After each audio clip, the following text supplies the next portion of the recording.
Buenas tardes.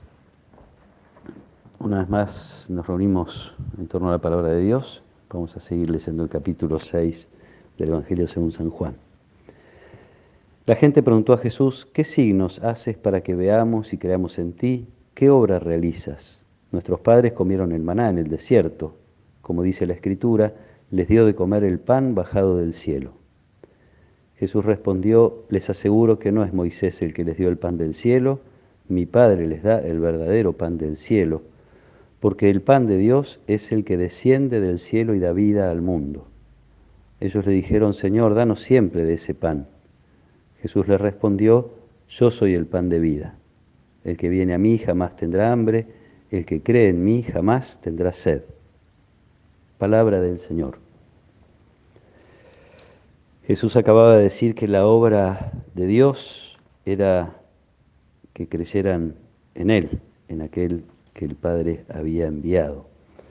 Entonces los oyentes piden un signo para poder creer en Jesús. ¿Qué signos haces para que podamos ver y creer?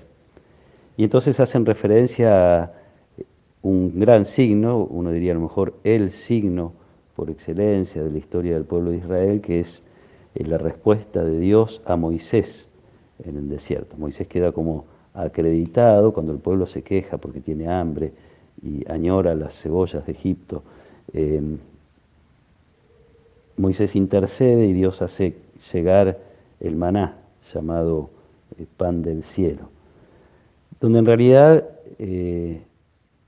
no es tan importante si es un pan que efectivamente bajó del cielo, si es, como muchos han estudiado, la resina de algún árbol que justo en ese momento era comestible para el pueblo de Israel. Es más bien esta garantía de la presencia de Dios, un Dios que responde a través de su providencia en el momento y en el lugar justo.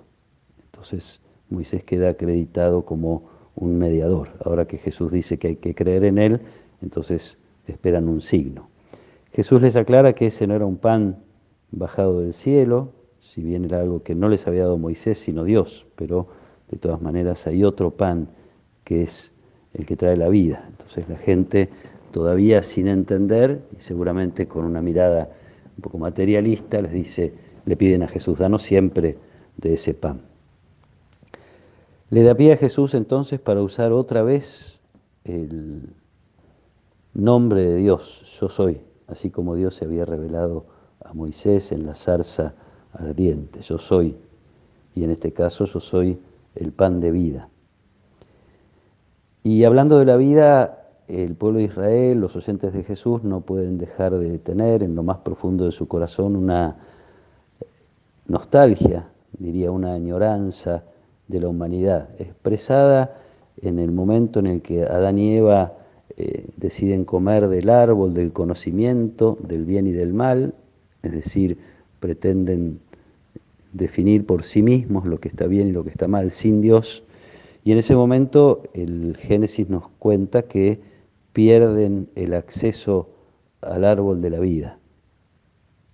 Entonces ahí ya se habla de que ingresa la realidad de la muerte en la humanidad. Entonces el pueblo de Israel tiene como esa añoranza: en algún momento la humanidad va a encontrar el modo de llegar al árbol de la vida. Y entienden también que la revelación, la ley de Dios, la sabiduría expresada en los profetas, en los salmos, es un alimento de vida. Dios eligió al pueblo de Israel y le regala esta sabiduría que le da vida a través de su palabra, del conocimiento de las cosas de Dios.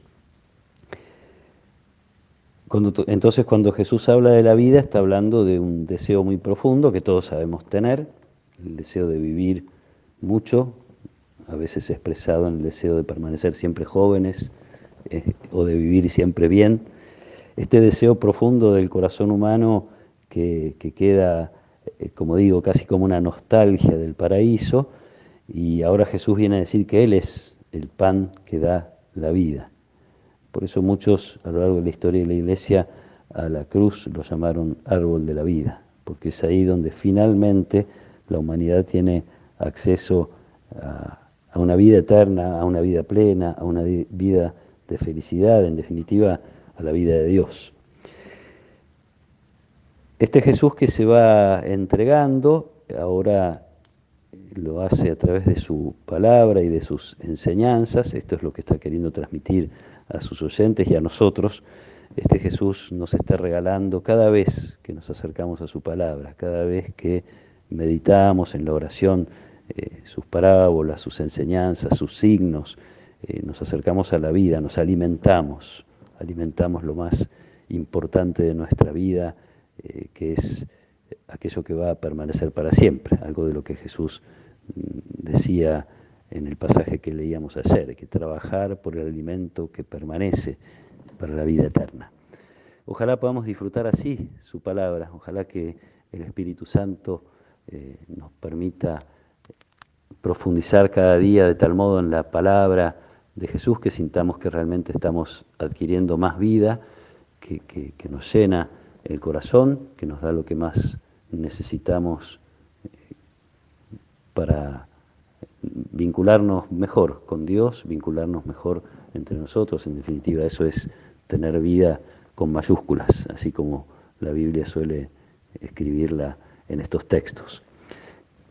Que el Señor nos conceda esta hambre de la verdad y de la vida que su palabra nos regala, nos conceda disfrutar siempre de ella, tener siempre el tiempo necesario para dejar que esa palabra entre en el corazón, pues es una palabra que tiene poder también para transformar. Es la palabra de Dios que habló en la nada y que creó el mundo, el universo.